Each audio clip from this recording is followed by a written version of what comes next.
అబ్బా champagne spelling ఏంటి? ఈ స్పెల్లింగుల కోసం కూడా గూగుల్ చేయాల్సి వస్తుంది. ఈ మధ్యలో జీ ఎందుకు వచ్చిందో? అక్కడ జీ సైలెంట్ లెటర్. బా ఇంగ్లీష్లోనే ఉంటాయి సైలెంట్ లెటర్స్, చక్కగా తెలుగులో అయితే అలాంటి ప్రాబ్లమ్సే ఉండవు. అంత లేదు, తెలుగులో కూడా ఉంటాయి. ఇప్పుడు ఫర్ ఎగ్జాంపుల్ పెళ్లిలో అప్పగింతల టైంలోని అబ్బాయి చేతిలో చేయేసి పెట్టి అమ్మాయి జాగ్రత్త, అమ్మాయి జాగ్రత్త, అమ్మాయి జాగ్రత్త అని అంటారు. అక్కడ అమ్మాయి జాగ్రత్త అని కాదు, అమ్మాయితో జాగ్రత్త అని. అక్కడ తో సైలెంట్. ఎవరు అనుకుంటున్నారు మీరు? చంద్రబాబు గారు అనుకుంటున్నారు?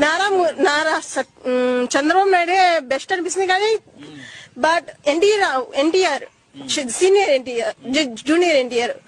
First of all last year senior NTR ఉన్నాడు కానీ బట్ ఇప్పుడు లేడు కాబట్టి చెప్పాలంటే ఇప్పుడు ఎన్టీఆర్ గురించి మాట్లాడాలంటే ఆయన ఇప్పుడు జూనియర్ ఎన్టీఆర్ గురించి చెప్పాలంటే ఫస్ట్ ఆఫ్ ఆల్ సినిమాలు టెక్నాలజీస్ అని ఏం మాట్లాడతారు వాళ్ళు కానీ బట్ వాళ్ళకి వాల్యూ తెలుసు. ఏమంటే ఈ ప్రపంచంలో ప్రపంచంలో కావాల్సినటివి ప్రోటీన్స్ ఇక్కడ బాదం చెప్పాలి ఏమీ లేకపోతే ఫుడ్ సైడ్స్ ఐటమ్స్ యాక్చువల్లీ ఇప్పుడు కంపెనీలు పడిన వల్ల